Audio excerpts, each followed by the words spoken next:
You're not on camera. Welcome back to another episode of My Legacy Garage. Today, it looks like we're working on the Jeep.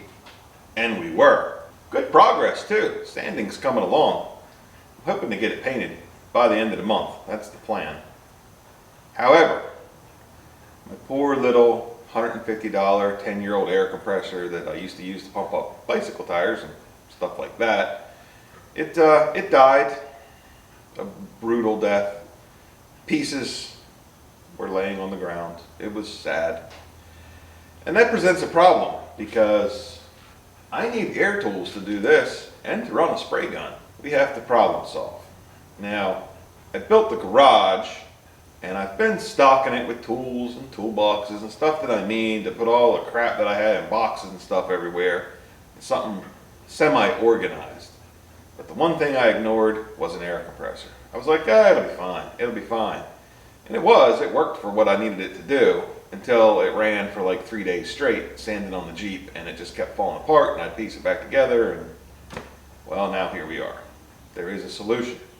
I made a purchase. It's really big and really heavy. I'll tell you what, I lifted this thing off of the trailer with the little tractor last night, and it was all that tractor wanted to mess with was this thing. It was riding up on them front tires trying to lift the back ones off the ground. I must have had to have AJ stand on the bars in the back to hold it down. It's in here. Now it just needs to be hooked up, which is going to be a lot of fun. I have to run a wire. I got to rehang the retractable reel in a different place because I didn't want to spend like $300 on wire to run a wire from where the electrical panel is, right beside where you are, all the way over the other side of the garage. So instead, we're just going to flip the air compressor to this side of the garage. Let's get to it. One of the major downsides to flipping the air compressor from behind you now to this side of the garage is this is sort of like the storage area. So the midget is sitting here and my Harley is sitting here. There's some parts for the Jeep back there. So we did manage to use the last of the air that was in the old air compressor and pump up the tire that goes flat on the midget and move it forward. Enough that I think we can work back here. I've got to get back there and put the air reel up, and then we can work on getting the air compressor all set up and everything plumbed into it that needs to be done. The first thing we need to do is mount the hose reel up here so that that's all done, because once this compressor's in here, we're not really going to be able to get back here and work on this. So that's what we're going to do.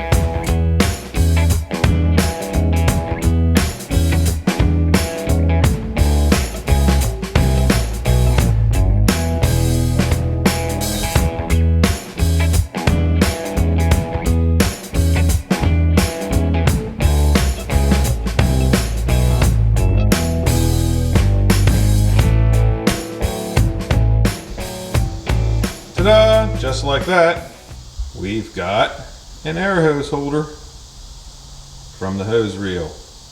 We're currently underneath the air compressor where I have just installed this. Now, what comes out of here is this original factory drain plug. Boop, comes down out of there. And then you screw this one in there and it actually will swivel even after it's tight, which is nice because we're about to put an extended drain kit in this thing. There's a little rubber grommet in one of the legs right here, and we're going to go in and connect it right into that guy. And what we're going to use is this supplied tube and shutoff valve, which goes through here like so. And that's down in there, and now we just got to hook that up. Another nice thing is these fittings, they're just push together fittings. Here we are. Voila. Drain valve. Let's talk about this bad boy a little bit here, shall we? Let's take a look at the specs, and then I'll show you what I already did wrong. This machine is 80 gallon, 5 horsepower, 175 PSI. Could do 14.1 and 13.5. And that is cubic feet per minute. That's at 100 psi and at 175 psi. What that means is, say a DA, which is a huge air hog, it needs 13 to 15 probably. So at 100 psi, it'll probably work. At 90 psi, it'll definitely work continuously, and you won't have to wait for it to build air back up, which is awesome. It has a cast iron industrial duty pump, big old fat bearings in there. It has fully synthetic compressor oil.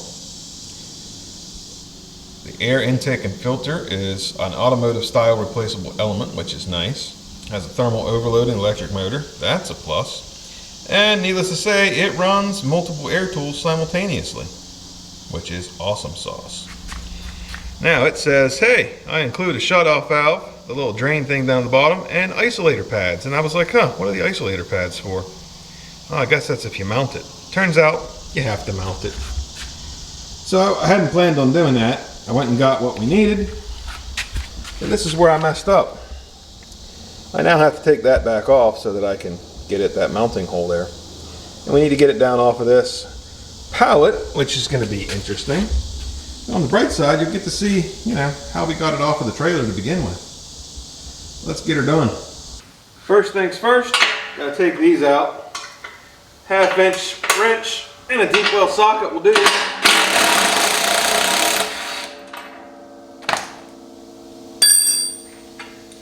And I never throw anything away, so I'll save these. I'll find a use for them somewhere, someday. The tractor bucket doesn't go high enough to get over top of this and lift it straight up, and plus, where would you anchor it to? You're gonna tear everything up. But it's got these anchor points on the sides for when you're transporting it to anchor down. And this sticks out a little further on this side than it does over on the other side.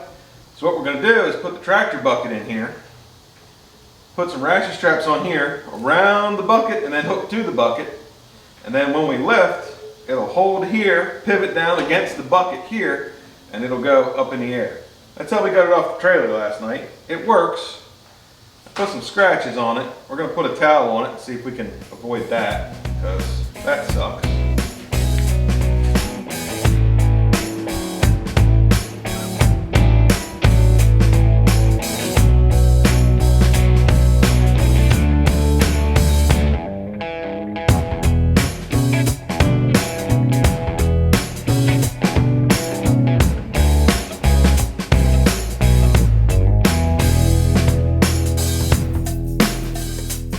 There it is.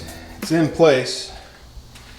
I left some room behind it here because there are screws down here to be able to take this apart if you need to get in there to that belt and work on it. And I wanted enough room, it'll kind of suck, but you'd be able to get in there and work on that. Now that we decided where it's going to go, let's get it mounted. This compressor just comes with this outlet right here in the tank. It doesn't have a regulator like the smaller compressors do. And I also want to put a water and oil filter. So we're going to put that on. We're going to put this little mini regulator on, doot doot, and a shut-off valve, and we'll be good to go ahead and wire it. This should be interesting. Now I have tightened this down, and I tightened this a little more than perfectly in line, so that the gauge is easier to read to know what pressure you're putting out into the air lines, because that's important, especially when you're painting. You need to be able to set this pressure, and this one you can set it and then it'll lock so it doesn't accidentally get changed. Here we are. We've got our air hose right here.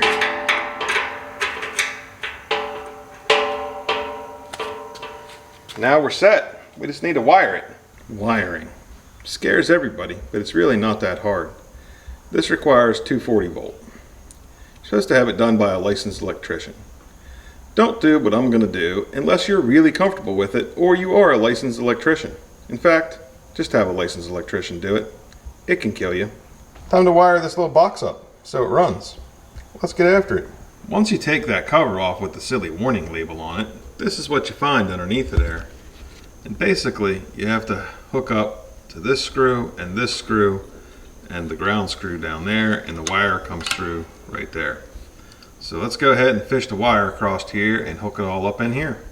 We're using number 8 gauge wire, which is pretty heavy, but this compressor draws 22 amps when it's running, so you want to make sure nothing's going to get a little toasted. we're going to run this wire right along behind this one that already exists and right up in there. And then it'll go over to the wall, be tacked up, and go across. That's the plan. In order to do that, we're going to need to separate this wire a little bit. Now we've got these big wires up here, and we've got this one ground wire, which we'll deal with that in a minute. We're going to put it down on this ground lug down here, and then we'll hook these two wires up here. So let's get, looks like a 1/4 inch driver, and we'll be good to go on that. And tighten this down, and Bob's your uncle. It's the next day. I ran out of time yesterday, but we're going to finish it up today. Good news is I was able to bring home a proper hammer drill and finish those two mounts. So that's done. And I also went ahead and started running this wire. Figured y'all might want to see how I secure it and run it, so here we go.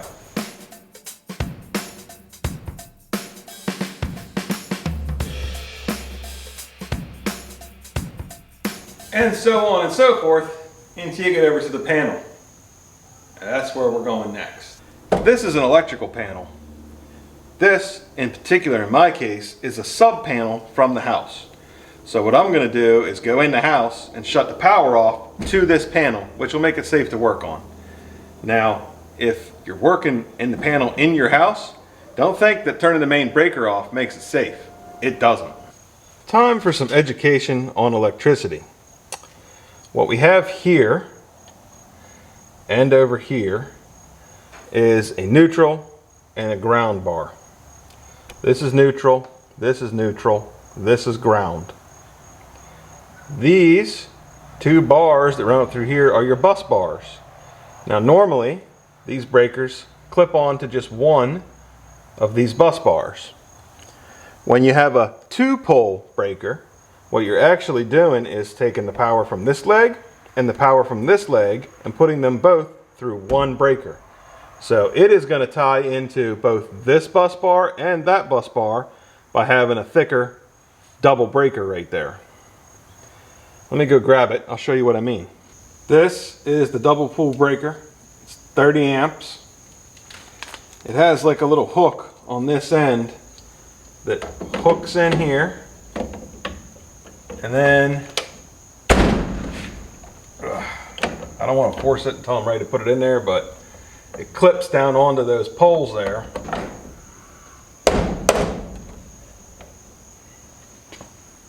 Sometimes a little bit of brute force is required, but it does fit. All right, the breaker is in. Now we got to get the wire in. So I want to come through over here and then come across the top of the box and down. It's got plenty of wire for that. Try and keep it nice and neat in here, and you know, wires around the outsides and not crossing over breakers and doing crazy stuff. Makes life a lot simpler in the long run. Make sure you get them seated in there real good. You don't want just a half a contact, or it's, you know, that's how you start fires, is when you have bad electrical connections. So do it right, make sure it's in there good. Okay, all that's left to do now is go turn the power back on.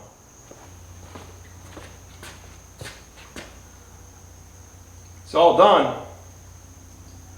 Time for the moment of truth. Let's turn it on.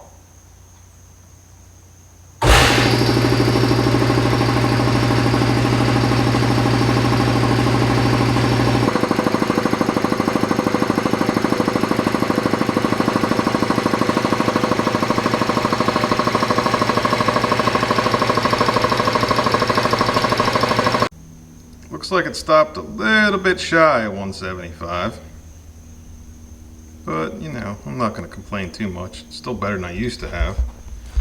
Now, let's see how this pressurizes up.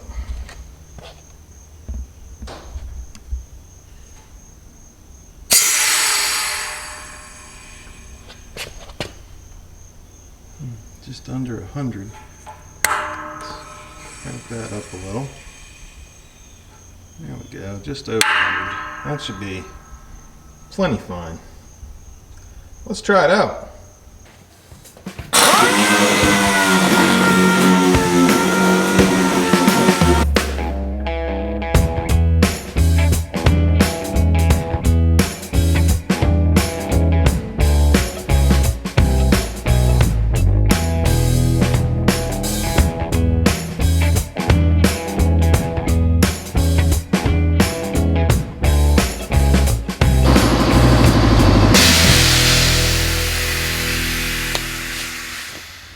I just sanded most of one whole side of the Jeep. And it didn't even tax this thing. I mean, it came on and it ran, but it wasn't even 30 seconds after I quit sanding that it shut off because it was satisfied. And I sanded for a while. You know, I couldn't be happier, honestly. It's fantastic. My old compressor, y'all been there. You sand for 30 to 40 seconds and you gotta wait for 3 minutes for air. And then you sand some more, and then you wait, then you sand some more, and then you wait. It was terrible. Either way, this thing, it's a real workhorse, and I'm really looking forward to putting it to work. There's still some sanding to do on the Jeep, then we're gonna paint it. It's gonna get a workout, trust me. Thanks for watching another episode of My Legacy Garage.